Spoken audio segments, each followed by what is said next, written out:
Ladies and gentlemen, Teo here, back with some more Ever17. We can get right into it with, okay, we're not actually going to get right into it, we're going to get right into the skipping, because, wait, what? Okay. For a second I thought that there was, like, new dialogue because it didn't start skipping immediately.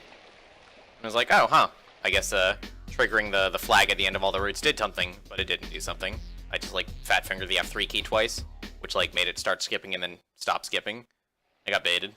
Deeply unfortunate. Also, I think I might have said, like, at the beginning of Sarah's route, like, thank goodness this is the last time I'm gonna have to do a bunch of skipping. I can't remember whether or not I said that, but if I did say it, it was a lie. Because, yeah, we're gonna be here a while.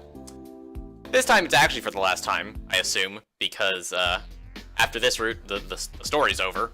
So, like, presumably at that point I get to stop skipping, because I'm, like, gonna be playing a different visual novel. Okay, it's not, like, over, I still have to do, the Sora Tsugumi epilogue, but it's functionally over. I assume I can skip to the Sora Tsugumi epilogue, if nothing else by, like, loading up the save that I have at the end of those routes. Because I think it doesn't check for the you have cleared the true route flag until fairly deep into the route.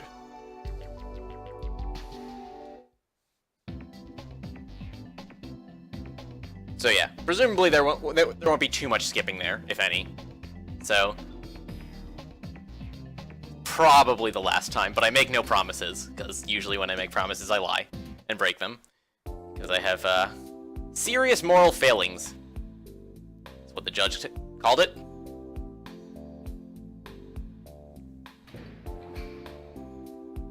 But yeah, like last time, I, did not, unfortunately, prepare half an hour worth of witty things to say, so mostly gonna be, there's like an idiom for this. Playing it by ear? Playing it by ear. That sounds right. I'm gonna be mostly playing it by ear here. And by playing it by ear, I mean, trying desperately to come up with hilarious things to say. Let me think here, what hilarious things can I say? Well, how's everyone's day going? My day's going pretty good. Work was pretty light today. No, forget it. Forget it! I read a lot of Billy Bat during work, because it was so slow. It's a manga by the same author as 20th Century Boys and Monster. It's quite good, I'm thoroughly enjoying it. The author has sort of a talent for, I don't know how to say it, but like sort of writing very broad stories. Like coming up with like one central topic, and then like showing how it affects like a bunch of different groups of people. And then it has like all the groups of people sort of interweave with each other in interesting ways. In 20th Century Boys, this sort of central figure the story was structured around was this weird entity called Friend, and there's a bunch of different people who interact with Friend in various capacities. And then in Billy Bat, there's this symbol of a bat that a bunch of different characters are affected by. But yeah, interesting stuff there. Let me think here, what else? What else did I do today? Oh, I played a lot of Magic today. There's a sweet, what was it? I play a lot of Pauper, for those of you who are familiar with Magic, which is commons only. And there's a super sweet, Is It Blitz build that I've been toying around with, where you play Kiln Fiend and then you just try and play a bunch of spells, and then they die. Very exciting. Okay, so this is actually relevant. You're asking, who am I? Because we have decided to go to the true route through the kid side of the story. I'm not 100% certain how I feel about having the true route actually, like, be different, depending on which side of the story you go through. Like, obviously I don't know yet. Make sure I'm making correct choices. I don't have a relevant choice for a while, but I do have a bunch of relevant choices.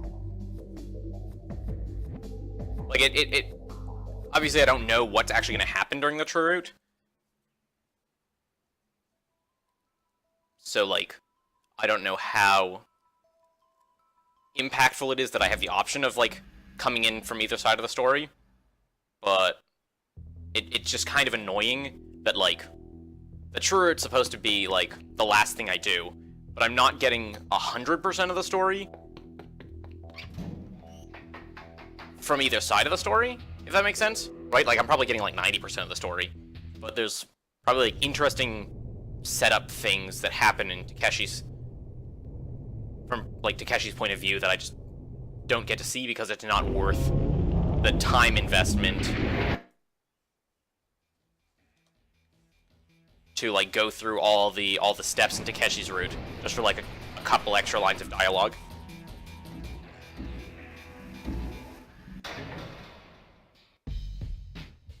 But I've been told by reliable sources that the true route's gonna make everything all worth it. All the chicken sandwiches, all of the games of tag. It's all gonna be worth it, I've been told. So I will set aside my doubts and grievances. Grievances? I think it's just grievances, not grievances. I don't even know if it has an I in the middle. Does it have an I in the middle? I think it does.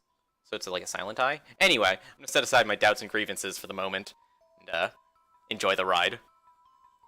At least once I get to the ride. Right now I'm like waiting in line for the ride, and the line is not moving very quickly. And they're like small children, like in the line, and they're like being loud, and like it's hot outside. It's not actually hot outside, but it's an extended metaphor, right? My metaphor, it's hot outside, and so waiting in the line is not particularly enjoyable. And like the other people waiting in line are looking at me funny because I'm talking to myself. That's you guys, by the way. Y'all are the other people waiting in line, and you're looking at me funny. At least in my imagination, you are. I mean, it's a Let's Play, so you're probably not actually looking at me funny, because that sort of, like, comes with the territory, right? Like, the fact that I'm gonna be talking to myself is assumed. But doesn't change the fact that I assume that you're looking at me funny. All of you, collectively.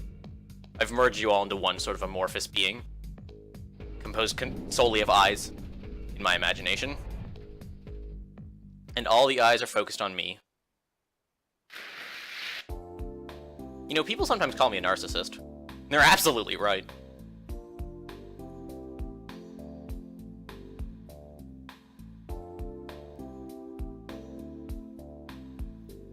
Okay, so this is the first part that it's actually relevant. Oh, interesting. Oh, that makes sense. It's gonna start...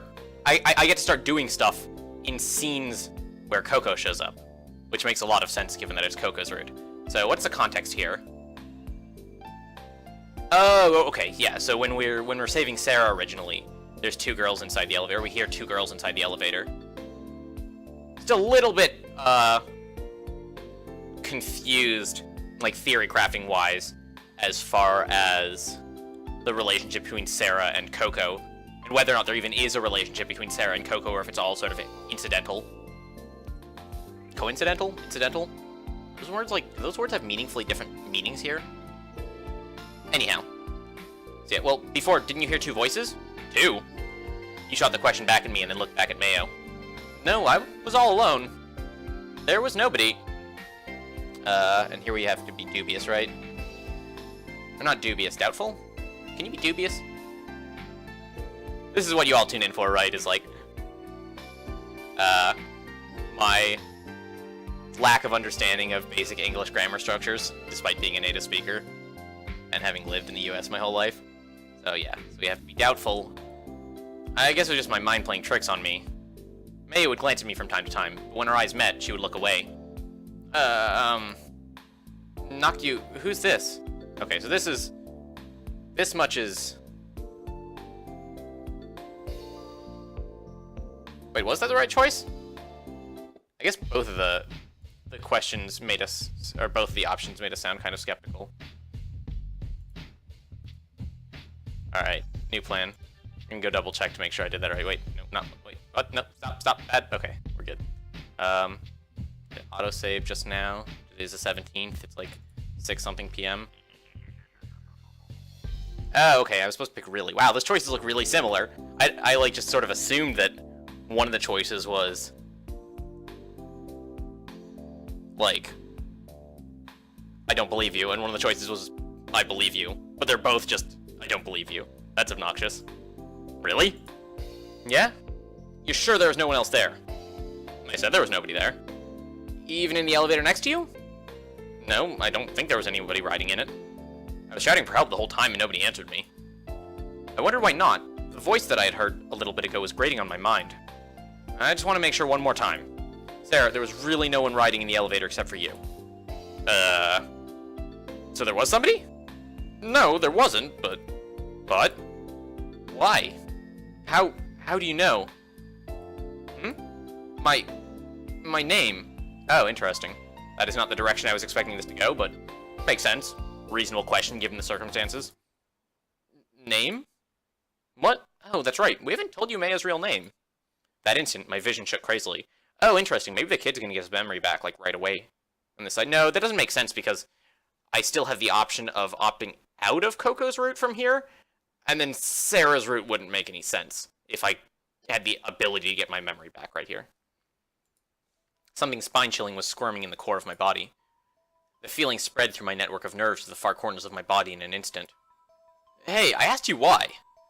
Do you know me? Sarah Matsunaga. Yes, I was sure. Her name was Sarah Matsunaga. But how? How did I know her name? I don't know. I really don't know. I cradled my head and shook it several times. What is this? I don't know. If you don't know, then I don't know. I don't know. Hey, answer me. How do you know me? Who are you? I said I don't know. I don't know myself, I don't know. Why do I know your name? My temples started to throb. The power drained from my body. I crumpled on the spot as if I'd been sucked dry of energy. Wait, not another one of your fits? Give me a break, jeez. Yu's voice sounded far away. Fits? He's lost his memory. Lost his memory? Yep. No matter how much you ask him, he doesn't remember. If you try to make him remember, then... See? He gets like this. Now stand up, get a hold of yourself. I'm pretty sure that's not what you're supposed to do when somebody's having, like, an anxiety attack or whatever. You grabbed both of my shoulders and stood me up. Listen good, look at me. I think you've lost touch with who you are, and it scares you. Because you have no memory, because you have no past. You've lost your past and feel like you've lost yourself. You're afraid. But you know what? There's nothing to be afraid of. You're right here, right now. Standing in front of me. No matter what happens, there's no way you're just gonna disappear. Okay, look me in the eyes, alright? That's better. Now try to smile. What? Just smile. I made a conscious effort to move my cheek muscles. No. More. Say like, cheese. I put more effort into moving the muscles in my face. That's a pretty forced grin, but I guess it's good enough. How's that? I bet you've forgotten to worry about your past, right? Yes. We're gonna go with yes. Yeah, I answered you. See? Past isn't important. What's important is whether or not you can smile right now. That is proof of your existence. That is disturbingly optimistic. So you have to smile. I know you're better at smiling than that. Enticed by Yu's smile, my own cheeks started to loosen naturally. Yu gently touched my hair. It was as if her hand sucked the pain away. Well, that was a thing. No, it's still going. After I'd calmed down again, we went to find an exit. Of course, Sarah couldn't hide her surprise at what had happened to the inside of the complex. What is this? Why is everything wet? And there isn't anyone around. As we walked, Yu explained to Sarah the sequence of events to that point. Yu was working at Limu on a part-time basis. I collapsed at the kiosk. Warning alarm sounded, everyone disappeared from Limu, and the flooding started. Stunned, Sarah listened to Yu. A while after Yu had finished the story, as if she had just thought of it, Yu blurted out suddenly. But you know what's really strange? What? What this kid was just saying. I mean, Mayo, you don't remember him from anywhere, right? Right. But he knew your name. So that means that somewhere in his lost memory there's some information stored about you, right? I wonder why. If we're the other way around, it makes sense. If he knew something about him, but he had forgotten you because of amnesia, that would make sense to me. But this is like going backward on a one-way street. One-way street, huh? Oh, I know. This is probably what happened. This kid probably used to be a big Sarah Matsunaga fan. I'll bet I never noticed him, but he used to watch me from a distance, like from the shadows. What? Is that a thing that happens to you a lot? That would explain it completely. I mean, you're not wrong, per se. you're saying he's a stalker. Yeah, that's what I was gonna get at. Like, that's not a good thing. That you don't want fans like that, I think. I don't want fans like that. If any of you listening to this video are, like, planning on stalking me from the shadows, I would really appreciate it if you didn't. Like, nothing against you personally. I'm sure you're a lovely person, despite your desire to stalk people from the shadows. But, you know. Man needs his privacy. And his, lack of being stalked. Yep, that's exactly it. Hey, is that it? Did you used to stalk her? Just because I lost my memory, don't go making one up for me. Am I wrong? Yes! Mayo, I'll only ask you one more time. Are you really sure that you don't remember seeing this kid before? Remember him? Sarah brought her face close to mine and stared at me. I could almost feel her breath. Now that you mention it... Huh? Huh? Nah, I'm kidding, I'm just joking. There's no reason I should remember him. No reason? I wonder what she meant by that. I thought maybe she really did know who I was. My heart started to pound again. I remembered when I'd seen Sarah for the first time a little bit ago. I had felt something along the lines of nostalgia. For some reason, I felt that I had witnessed the same scene somewhere before. Maybe I had met her in the past after all. Interesting. So I wonder if this, like, sense of nostalgia is sort of the, like, level 1 interpretation. Is, like, it's his sister. Obviously, he's going to feel nostalgic. Or B, if, like, that exact scene feels nostalgic because of time travel bullshit. I'm still on this time travel bullshit thing, even though, like, I have lost, like, basically all my evidence for time travel for, like, a while. I'm still on this theory, even though, like, all the pieces of evidence have been, like, gently chipped out from below me. Like, the kid's weird, precognition, right? That was one of the big ones, and then it turned out that he just had infrared sight. But it's okay. I'm gonna stay strong until the end of the story. Even once, like, the final credits are rolling, I'll be like, maybe they'll reveal that there was time travel in, Sora and Tsugumi's epilogue. But I couldn't be sure of it. Even if I did know a name, or even feel nostalgic, it wasn't in my memory. Sarah's smile felt far away, so that no matter how much I reached out for it, I would never be able to touch it. After that, you, and Sarah did a complete check of Drittastock's corridors.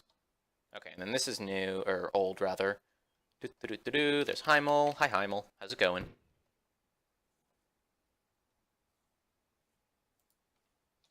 And the next relevant choice is... Oh, interesting. I probably, like, shouldn't be looking too carefully, like, at what choices are going to be given to me, because that's, like, slightly spoilery. But, like, the next relevant choice I have to make is between 5 and 6. Like, those are the two options, 5 and 6. So, I can at least, like, make inferences about it while I'm waiting for it, because... Like I'm spoiling stuff that's gonna happen 5 minutes in the future, but, like, it's not super important stuff, and it gives me something to talk about while it skips, right? So it's not the worst idea I've ever had. So 5 or 6, presumably that's gonna be a question about the number of people in the complex or something. Like, the numbers 5 and 6, like, it's almost definitely going to be related to the weirdness in the life readings thingamadoohickey, right? Like, where it oscillates between 5 and 7. And the correct choice is 5, which is interesting. Like, does that mean I'm going to have to, like, theorize about, or, like, I'm going to have to, like, try and out Sora as a hologram? Or, like... I'm kind of confused, actually. Like, what's the context that, like, the choice between 5 and 6 comes up? In which 5 is the better one. Like, assuming I'm right about the setup, and, like...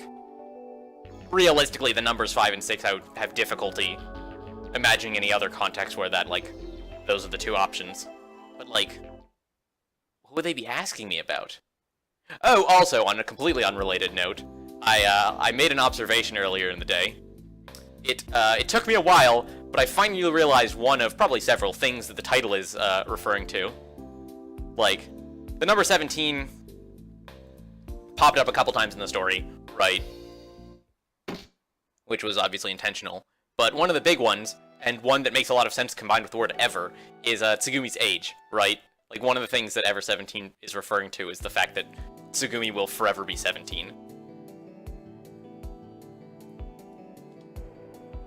Which I thought was cute. I would be surprised if that's the only thing the title is referring to, but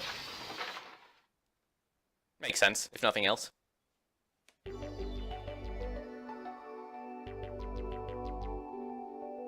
I'm kind of a sucker for, like, when writers do, like, cute things with repeated number schemes like that. I'm trying to think of, like, other good examples.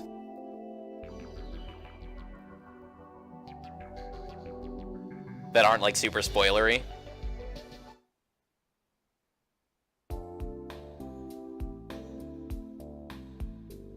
The Zero Escape series has a couple. Going into details on any of them would be spoilery, but like the way they use the number 9 across that series, I think that's a pretty safe one, right? Like the title of the first game is 999, so the fact that the number 9 is relevant to the series is like not a spoiler, right? I'm safe. I didn't just ruin anyone's experience. All right, life rating 6, and the exact number of humans trapped was okay. So this is more or less along the lines of my hypothesis where I have to out Sora as not being human. Wait, is this right?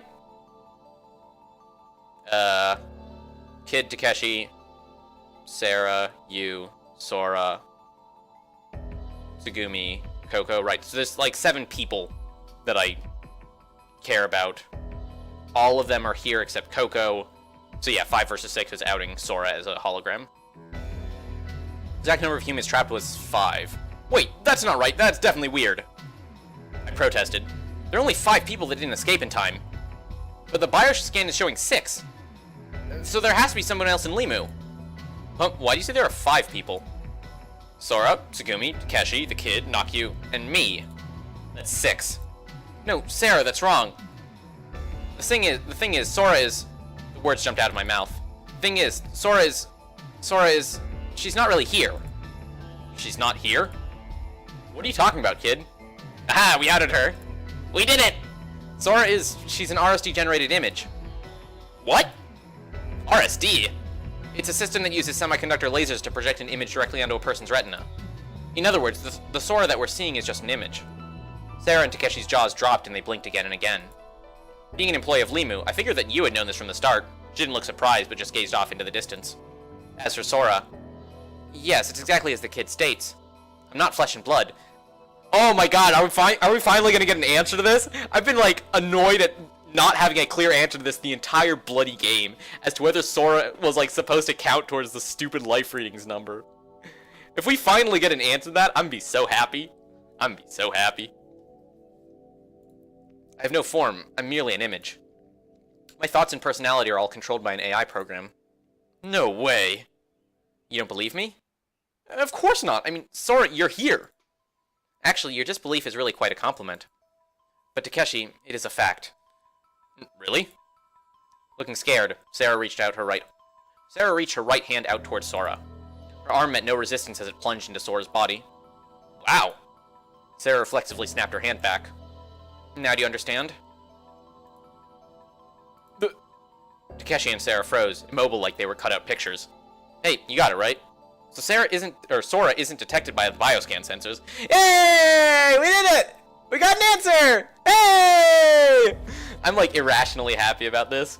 Like, this is, like, not a super... Like, I essentially knew the answer to this 20 hours ago. 30 hours ago, almost. But, like... I finally have, like, a canon answer. Hey! That's right. You finally broke her silence. Sora shouldn't be counted by the Bioscan sensor, so this number 6 can't be the right number. Told you so. That means that somebody else is here besides us. Stop. Were you listening to what I just said? By can't be the right number, I mean that there's some kind of malfunction. Think about it. It didn't just display the number 6, right?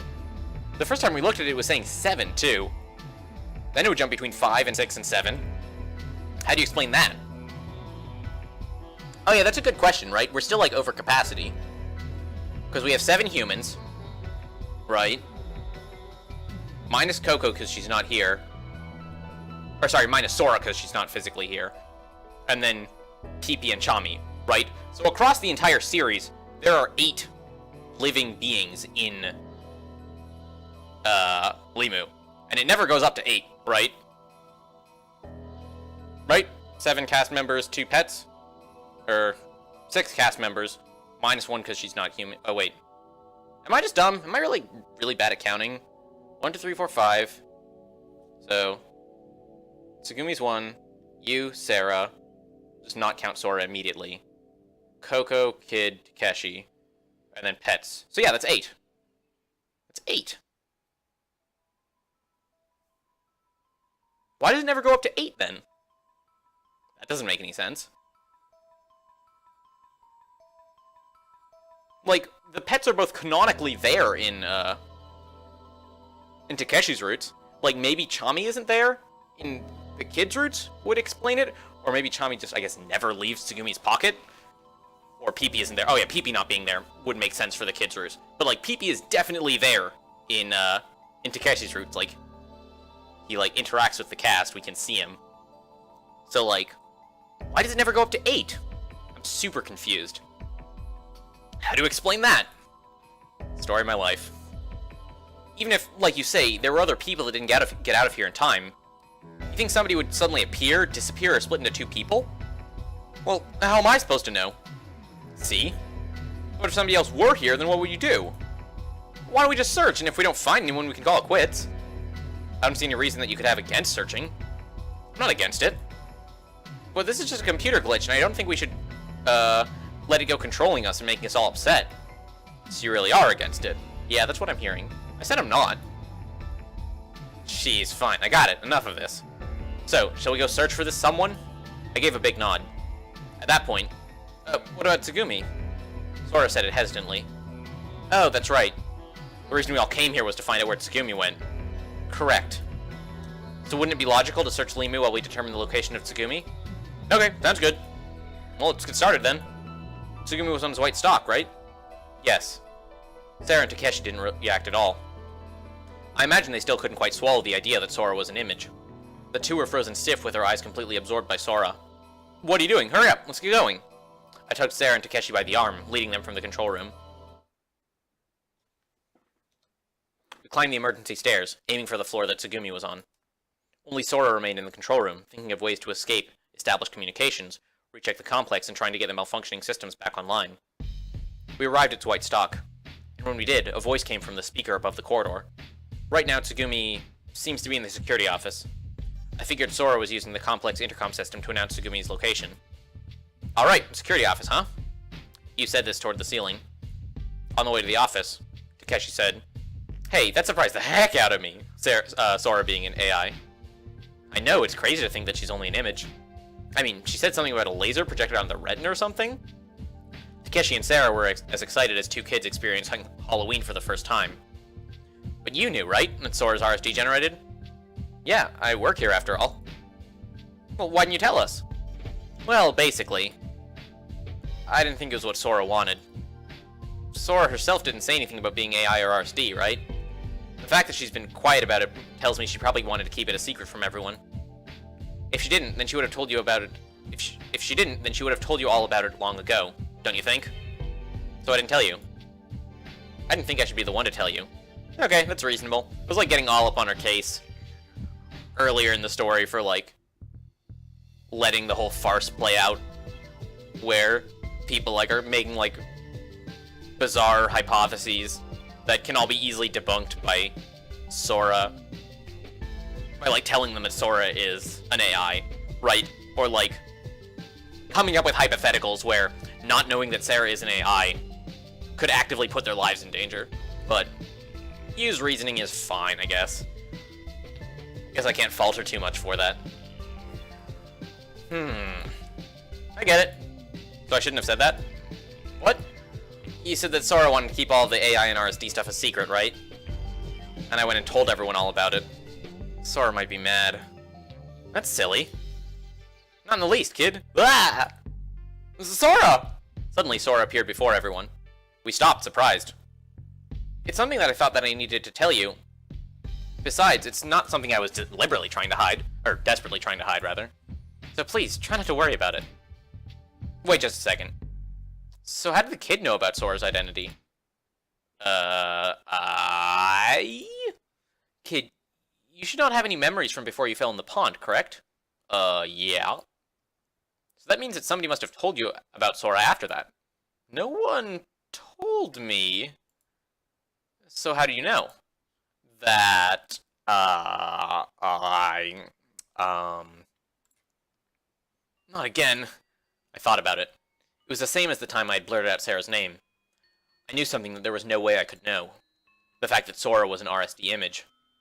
When, where, why, from whom, and how could I have heard that? It was like one memory had broken free from the frozen iceberg of my past. I was confused by the memory's image. I don't know. I don't know how I know. How could I know? What is there in my past? Somebody, tell me. The four of them looked at each other. You guys, this is really weird for sure. And it's not just this, the kid knew my name too. You knew your name, Sarah? Yup. What was it he had? Life amnesia or something? That has to do only with the loss of memories that are directly related to the person, right? But he knew about me and Sora. Wait a second, Mayo. I told you not to pressure the kid. But maybe it's just the opposite. Maybe he needs it. I mean, he found the cutoff point of his memory. Maybe if he doesn't try to pull stuff back from the other side, it'll disappear for good. Takeshi, I know what you're talking about. But think about our situation right now. I agree with you. There's no one here with specialty knowledge of this disorder, nor capable of counseling. In other words, if the kid's condition were to worsen, there's nothing we could do to help him. So we have to stick with what we've got. He can still get his memory back after we get out of here. Sarah and Takeshi didn't look satisfied. Maybe I'd gotten used to this kind of thing. My head didn't hurt and I didn't feel confused. But I was terribly tired. I was absolutely beat and there was no way I was getting any closer to my memory. My memory was like a lone island shrouded in a fog. Well, if that's what you think, then it's fine. Besides, we've got things to find before his memory. Things to find? Yeah, like Tsugumi and Coco. She's referring to Tsugumi. The five of us went in the security office. Tsugumi was there. What are you guys doing here? What are you doing here? You want me to tell you? Yes? I was trying to find out what you were plotting. Oh, you're still stuck on that? Are you sick in the head? Paranoid, maybe. Let her look. That'll be the best anyway. Then she'll realize that we're not scheming anything. Tsugumi, what is it you're so suspicious about? What do you think we did? That has nothing to do with you. Don't say that. I mean, she's the one you're suspecting, right? Or like one of the people you're suspecting. So it does have to do with her. Like, pretty much by definition. I wish you wouldn't talk like that. Sarah clenched her fist and her shoulders shook. That's not what I mean. Huh? Your name is Sarah, right? Yes. I'm not suspicious of you, Sarah. Oh, because you didn't show up in Takeshi's route. Maybe. Maybe. Huh. Interesting. But that would make sense if she's suspicious of everyone but Sarah. Right? Because, like, that's the one thing Sarah doesn't have in common with everyone else. Man, I really want to know how the roots interact with each other. And, like, I assume I'm going to find out at some point in the next 10 hours or so. But, like, god damn it. Like, I want to know how much Tsugumi's knows. So this thing has nothing to do with you. What do you mean? You came here on a field trip or something, right? So, you're here by chance. Oh, damn it. I was getting all excited for nothing. Although maybe that's a lie. Maybe I was getting excited for the right reasons and Tsugumi's lying about it now. But her explanation makes enough sense. So it would make more sense if she's, So it would make a lot of sense for her to be suspicious about you and Sora. Make some amount of sense to be suspicious about the kid. Not a huge amount of sense to be suspicious about Takeshi. And then not much sense to be suspicious about, Sarah? But, like, I can't actually remember why Takeshi came. He, like, came with some friends, right? And his, like, friends totally bailed on him. Huh. Yeah, I don't know what to make of this. It would also seem that you, Takeshi, the kid, and everyone also failed to escape by chance. Oh, okay, so this is, like... This is written... Wait, she's just suspicious of Sora? Interesting. I'd be suspicious of you as well, given that she, like, works here. Right? Like, she at least has opportunity to be affiliated with some sort of conspiracy. There's a conspiracy going on. From, like, Tsugumi's point of view, right? Like, obviously, I suspect strongly that there isn't a conspiracy going on, at least not by these characters. I suspect, instead, that, like, Limu is covering up the Teeth Blau outbreak. Oh! But I don't know if there is necessarily a Teeth Blau outbreak here. Because, like, none of the characters... Oh, never mind. I was about to go off on a train of thought that, like... about something that didn't make sense, and, like... It does make sense. Because the reason none of them got Teeth Blau in the kids' arcs is because Coco isn't there. And I'm under the assumption that Coco was the original carrier. Because she's the one who went down into IBF. Okay, yeah, never mind, that makes sense. What are you saying? Wait, what? Oh. Oh. So, you're here by chance? And Sora says, it would also seem that you, Takeshi, the kid, and everyone also failed to escape by chance. What are you saying? There's no way that something like this could occur by chance. What do you mean by something like this? Everything that's happening here. So you're saying that the accident and all didn't happen by chance? Of course that's what I mean. You mean, like, someone planned it? Not somebody, you all did. What's so funny? I mean, you have to laugh. Hey, Takeshi, how old are you? Who, me? I'm 20. I'm 18. Nobody knows the kid's age, but he's definitely younger than me. You think the three of us could cause this kind of massive accident? Yes. I think Takeshi on his own could cause this accident, strictly by incompetence. I don't know how he would do it, but I have learned not to underestimate the capabilities of his incompetence. Well, with just the three of you, it might be impossible. But Sora could do it. Sora? Mine? Sora could? Awkward. Sora's one of Lemon's programs. The only one that could do whatever they wanted with the Limu system is you, Sora. Tsugumi, don't be stupid. I've already told you, I'm not saying this has anything to do with you, Sarah. I mean, I also wouldn't describe that as stupid. I would describe that as a perfectly, plausible theory, if a little bit paranoid. Right? Of course it has to do with me. Everyone that's here right now is working together to get out of here. We're not just strangers anymore. But you just... Anyway, I want you to quit spouting out these crazy ideas to everyone. You've got it all wrong. Sarah stared intensely at Tsugumi. Tsugumi avoided her eyes. It was a period of awkward silence. Everyone scanned each other's faces, trying to gauge what the others were thinking. I'm sorry, Sarah. Tsugumi left the security office with her eyes down. Tsugumi, wait! Tsugumi! You and Sarah dashed out of the room after Tsugumi. That left Tsugumi, Takeshi, and I. Again, silence enveloped us. We tried to get rid of the awkwardness by staring at the monitors, picking our nails, and fiddling with the lint on our clothes. Wow. It's like they know me. Well, I'll go back to the control room. As soon as I learn anything, I'll contact everyone. Sora left Takeshi and I, leaving us with those words. Takeshi looked at me and shrugged. Here we go again. Okay, what do you want to do? What do you mean? Should we go after Tsugumi? I think the same thing would just happen again. Then what? I don't know. For now, we can take a look around. Yeah, we still haven't figured out what the problem... We still haven't figured out the problem with the life scan number. You mean that mystery somebody, the one who didn't escape? Yeah, so let's check around Limu one more time. You wanna split up and look? I can take the bottom floor and you can take the white stock. Sounds good. So Takeshi and I split up to search. We agreed to meet up at 9:30 p.m. We were to meet in front of the security office. I looked around his white stock. Is there anybody there? If so, answer me. I made the rounds of all the rooms, but I didn't find anyone. It was about time to meet up with Takeshi. I headed to in front of the security office, but Takeshi was nowhere to be seen. Hey, Takeshi! I called out to him, but there was no answer. Glancing at the door of the security office, I saw that it was open. I decided to peek inside, but there was no one there.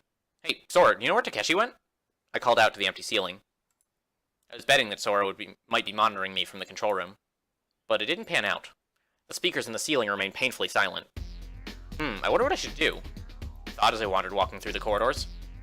First, so we are going to the control room this time because, unlike in all the previous times we've been through this sequence, it actually is relevant.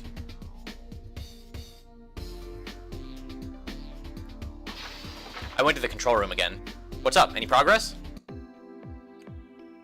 And then this is all going to be old stuff up to a point. Which point they're going to ask me some sort of question, the answers to which are either microorganisms or hot springs.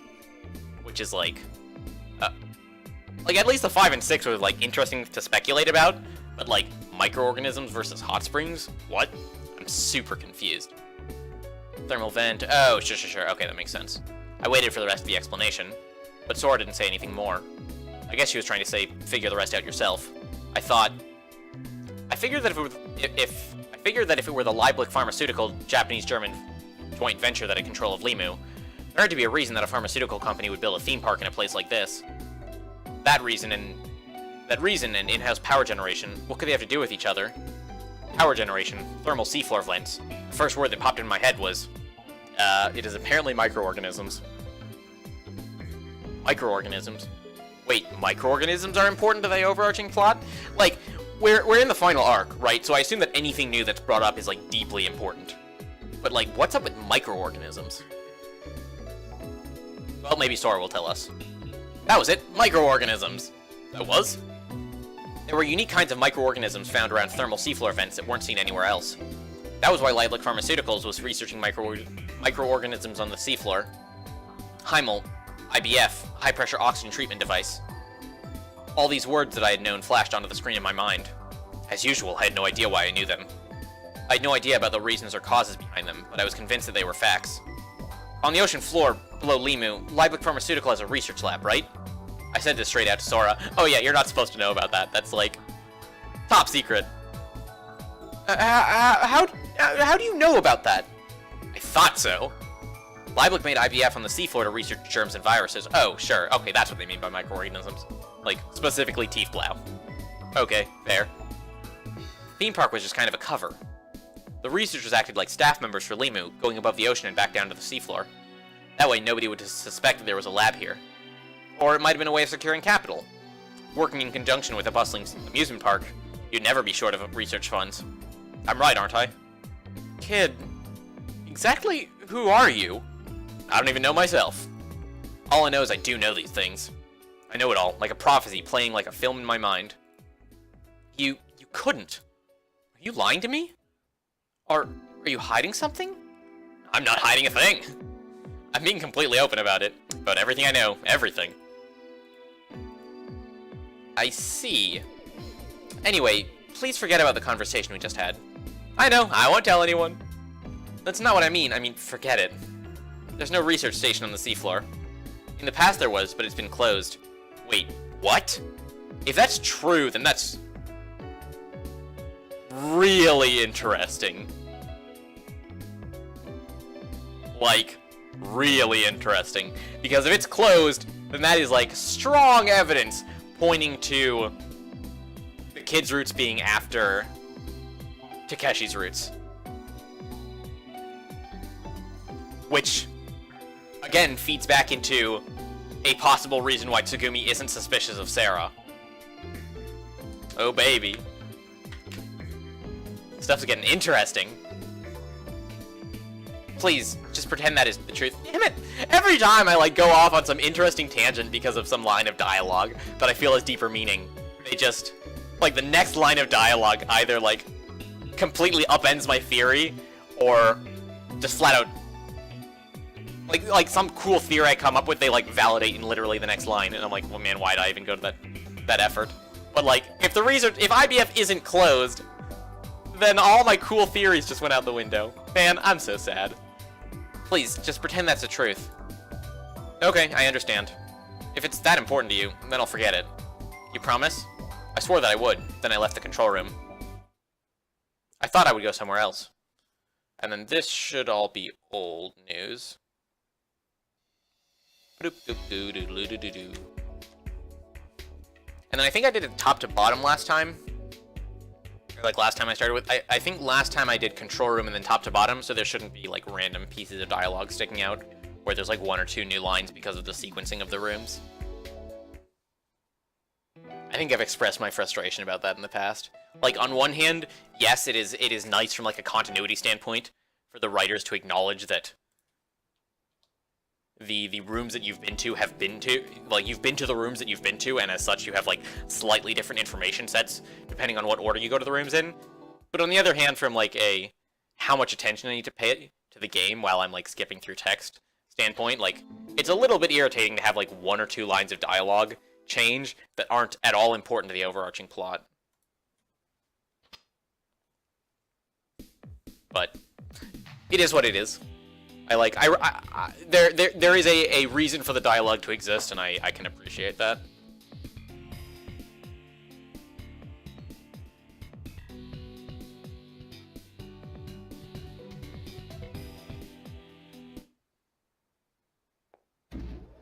Oh. Okay, and then this is a scene where Coco shows up, so presumably new and interesting things will happen. She sat in the dark room on the bed. I was at a loss for words. I didn't know where to start. The girl just stared at me intently. It's, alright. Don't worry, everything's alright. She didn't answer. Probably because you're lying. Anyway, let's go to where everyone else is. Everybody? Yeah, it's not just me. There are lots of other people. Help? Did you come to help? Yeah, that's right. But it's probably impossible. Huh? There's no way out anymore. Wait. Let's say, hypothetically, I were to go like real deep in theorizing. What if she's not talking about Limu right here? What if she's talking about this infinity loop bullshit that I still don't know what it is? That theory would be like a lot more meaningful if I knew what the infinity loop was and then could make like follow-up assertions about the state of reality. But it is at least interesting to note that she might not be talking about Limu here. The girl's eyes were sad and moist. I decided to we're gonna take her out. Wait, does that mean like take her out of the room or like punch her? Because like I really hope it's the former, but the latter would be like really funny. But in any case, it is the choice we're gonna make. Let's go. That was what I said. Where? Anywhere. Let's just get out of here. Why? Coco, because if we stay here, then we'll probably... Again, you're really not supposed to know her name. I sucked in my breath. Somehow I know her name as well. Coco Yagami. And then I had a premonition that something was about to happen. I thought that when I took my eyes off of her, Coco would vanish. Like a ghost. So I would take her out of here. Don't go, please. What? Please don't go. Don't leave me alone. I couldn't understand what she meant. I couldn't understand, but my mouth had an answer. I won't go. I'll stay with you, Coco. Please, don't go. Just now, the two of our minds had overlapped. I felt that if I took my eyes off of her, she would disappear. And Coco felt the same way. Coco's eyes watered as if she were sad. Then suddenly a shocked look appeared on her face as her eyes focused behind me. I followed Coco's eyes. No, don't do that! On the other side of the door was Takeshi peeking in. Who are you talking to? I hurriedly looked back, but Coco was no longer there. God damn it. This is why we can't have nice things. Like, pink hair. Coco! Coco! My voice echoed and died in that small, steel-plated room. Coco! No one was there to answer my shouts. There was no sign of anyone, and it felt as if it might have been that way from the start. There were no wrinkles where Coco had been sitting, no warmth either. There was just a faint smell. That's creepy, dude. Like the frozen smell that follows the north wind across snowfields. That's poetic, dude. Coco? Did you just say Coco? I looked back at Takeshi. Something was different about Takeshi. His lips were trembling. Takeshi, do you know Coco? Sort of? I mean, if nothing else, he like knows her as the girl who had some pretty dubious jokes up in the debriefing room. You do know her? No, I don't. Liar. The way you said that, I know you know her. Really, I don't. Why are you lying? The girl was here just now. When you showed her your face, she vanished. You're the one that is lying. There's no girl in here. Yes, there was. I'm positive that Coco was sitting on the bed. Tell me, who is she? I said I don't know anything about her. You're asking the wrong guy. I didn't see a thing. Okay, so this is interesting because it implies that there is more to the relationship between Takeshi and Coco than simply she's the chick who bumped into him during the orientation and told him a weird joke. Right? Because if that was all there was to their relationship, he could just come out and say that, right? He's like, oh yeah, I bumped into her upstairs before everything went to shit. Right? And, like, the fact that he's reticent about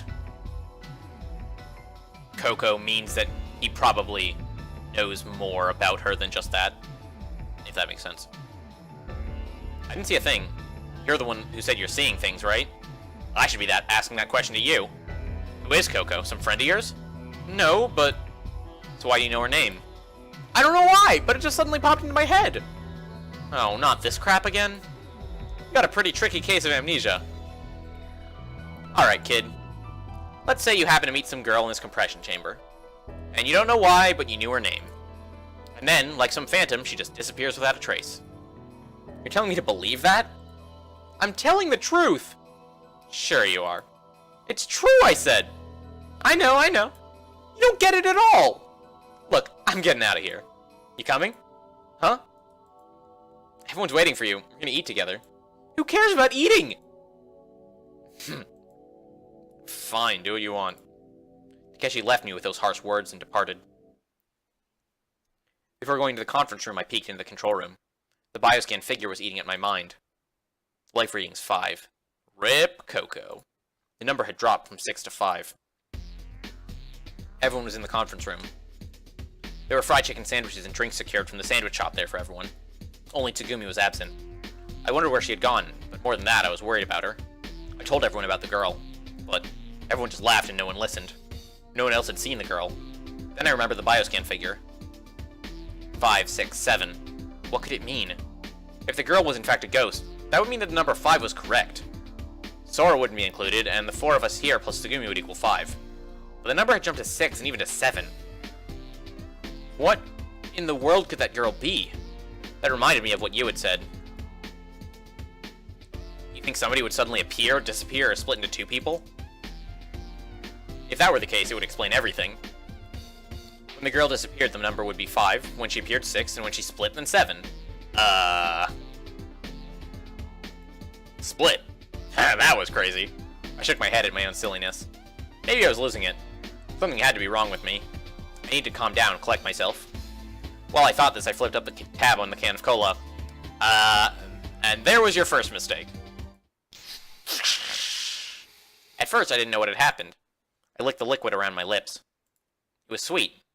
It seemed as if the cola had exploded onto my face.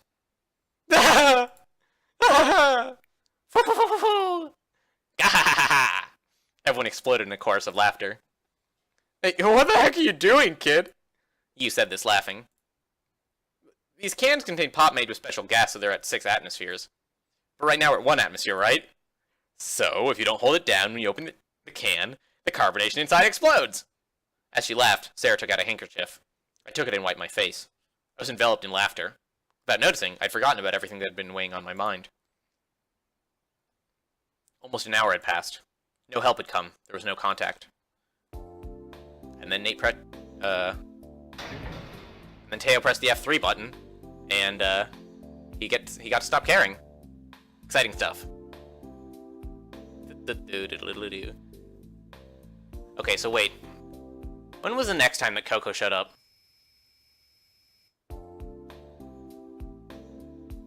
I feel like there was one appearance between her being in the infirmary and her showing up in the whale room. Was the next time she shows up really when she, like, vandalizes a statue? That feels super... You, stop. Don't eat. That's not food. Just stop. Huh? What? Oh, you dummy. Hey, Takeshi, wake up! You had grabbed hold of Takeshi's collar, blah, blah, blah. Why did it do that? Like, does the dialogue there actually change? Because it did that now twice, right? Because it did that in Sarah's route as well. It, like, randomly changed. It, like, there's, like, one line of dialogue that it wouldn't let me skip through. So either the skip function is broken there, for, like, those 2 or 3 lines of dialogue, or, like, it slightly changes Takeshi's sleep talk depending on what route I'm in, which would be super weird.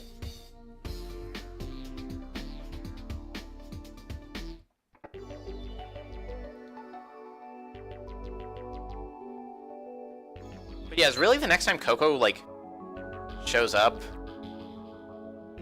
in the vandalism scene? I feel like there's one between then. Between, like, vandalism and, infirmary just now. But maybe I'm misremembering. Maybe I'm, like, being overly optimistic. Takeshi had gone to deliver a sandwich to Tsugumi. Yu was changing clothes. Apparently she'd spilled something on them while eating. Fortunately, her normal clothes were safe in the changing room in the dry area. Hey, I'm full now. Why don't we play a game? A game? Yeah, the Yamanote line game, or a word game. I know, rock, paper, scissors, charades. We play and the winner gets to choose something. Oh, right, and this is old. We get to make her, impersonate Caesar. Unfortunately, we have to, impersonate a salmon. I don't know how I'd go about doing that. Like, I'd probably just, like, flop around, and it would look really stupid. Takeshi went to look for Tsugumi. Well, where is Tsugumi? Wait, why is it doing this? Well, where is Tsugumi? Sarah and I shook our heads in the darkness. Anyway, let's go look for Takeshi and Tsugumi. And Sora? Mayo, we're in the middle of a blackout now. So what? Oh, I see. Okay, so this is why the dialogue's changing, is because we know Sora's a hologram. Sora's brain is AI, and her body's made by RSD, which means if the power's down, then Sora can't appear. Ah, that's right. Saying that, Yu started running. I took Sarah by the hand and followed after Yu. I didn't know where Takeshi and Tsugumi were, and I couldn't imagine that they would be just wandering around during this crisis. So where would they go first? The control room. I couldn't think of anywhere else. The power was out, so the door didn't open automatically. Yu pulled the lever next to the door and opened it manually. The three of us went inside. Takeshi, Tsugumi, if you're here, answer me. Yu called out into the darkness. Hello! Takeshi, Tsugumi! There was no answer. Yu had picked up a flashlight at some point. I thought that maybe she'd found it somewhere in the control room. Yu turned it on. A round white light appeared on the wall. Yu shined the flashlight right and left, lighting up all corners of the room. The electricity was completely out. Like an abandoned castle, there was no sign of warmth left. There was clearly nobody there. It doesn't seem like there's anyone here. We left the room. Can you carry this? Yu handed me the flashlight and shut the control room door. Just then, splash, splash, splash. We heard the sounds of somebody running toward us through water. After a short while, two figures emerged from the darkness. Oh, Takeshi! Tsugumi! Takeshi and Tsugumi approached, walking through water. Hey, are you alright? Everybody's okay? It's only a blackout. You worry too much. But Sora's missing. It's a blackout, so Sora is... Yeah, I know that, but let's see. If this blackout goes on, don't you think that Sora might never appear again? That's something you don't have to worry about. I've got an idea. An idea?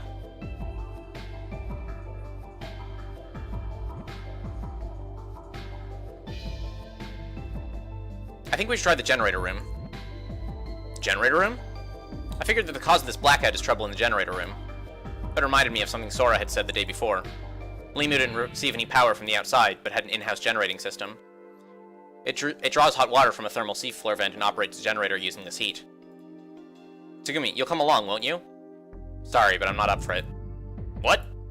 I'm not going. If you want to go, be my guest. After saying that, Tsugumi left. It didn't look like it would be any use calling after her. Jeez, I have no idea what's going on in that girl's head. Oh well, the four of us will have to go. Naku, where is the generator room? Also, why do I have to read all this? Like, nothing's changed so far other than the fact that they've acknowledged that Sora's not there, right? But it's making me read through everything. So that makes me think that, like, something else is gonna change. The generator room is here. Intro to stock. Okay, let's hop to it, everybody. Takeshi started walking toward the corridor. Hey, Takeshi, where do you think you're going? Where? To the generator room, of course. It was your idea to start with, right?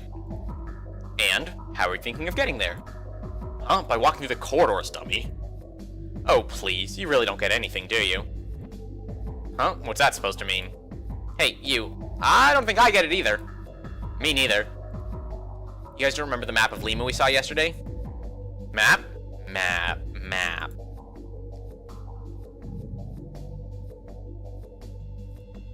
Oh, you mean the three-story map that was split into two areas? Oh, that's right. You remember it too, Takeshi. I can't say I remember it exactly, but kinda, yeah.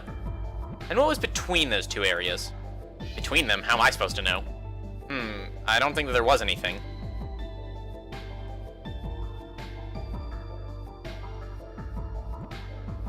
Bingo. Meaning what?